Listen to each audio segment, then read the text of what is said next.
Treason? What treason?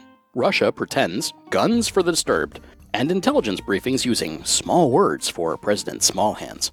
All this and more in your Trump Damage Report for February 16th, 2017. Buckle up.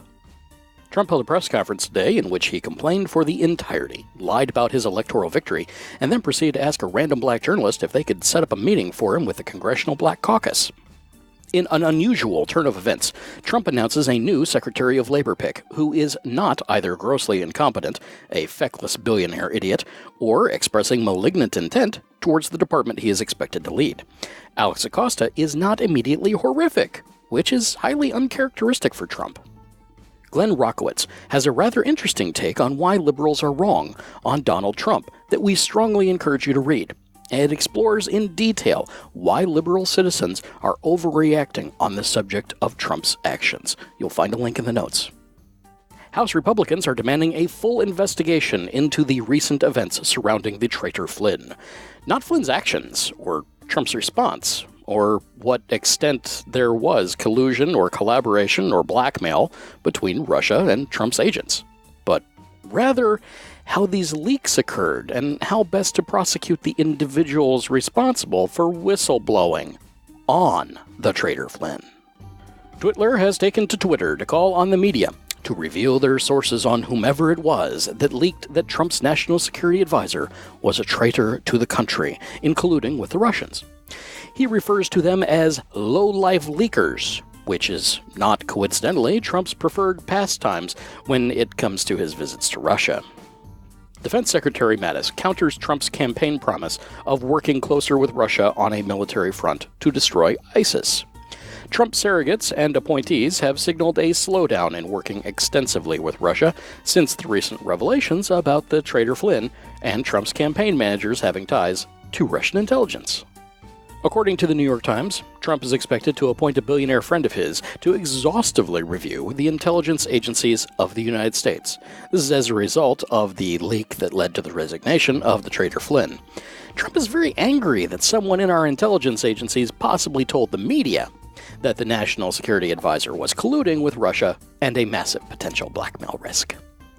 Intelligence analysts are asked in a classified memo about how to brief Trump on the current situation. To please keep it very short, do not use nuance, present only the facts that back up the analysis presented. Small words. The Kremlin has ordered Russian media to stop using fawning language when discussing Trump.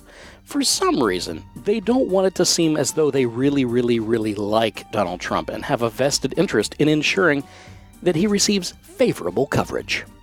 Trump takes the cover of Time magazine once more, as the byline reads, quote, "Nothing to see here," end quote, while a storm rages inside the Oval Office. Chaos envelops the executive branch of the United States government, and the piece goes in depth to chronologue the misadventures of the first few weeks of the Trump administration. Trump calls Lockheed about the boondoggle F-35 fighter jet, with competitor Boeing's CEO secretly in the room. Senate Republicans have approved a bill to make it okay for the severely mentally ill to once again own firearms. These congressmen, who receive substantial donations and sponsorship from the National Rifle Association, assert that the restrictions which prevent patients with ongoing, debilitating symptoms from owning guns is discriminatory against the disabled. This means that medical recommendations from the psychiatrists treating these patients are being ignored in favor of the old, "a polite society is an armed society" mentality.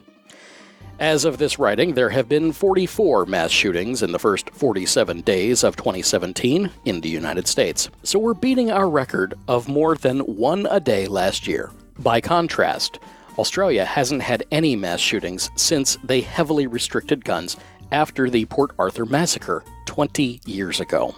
Trump is expected to sign the upcoming bill, which may have devastating consequences not just for neurotypical people, but for ongoing stigma against the mentally ill. Trump has announced that his first Reelection campaign rally will take place in Melbourne, Florida this weekend. I would like to point out that this is the 28th day of his presidency, and that now he's running for re-election.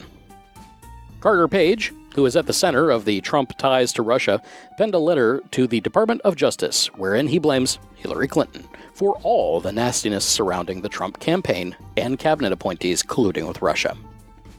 That's all for today, we hope. Hit the subscribe button now to make sure that you get the next Trump Damage Report in your feed. Share with your friends who ought to know what Trump is up to, and if you've enjoyed our report, hit like. If you didn't, hit dislike. Tell us what you think in the comments section. Above all, and as always, stay vigilant.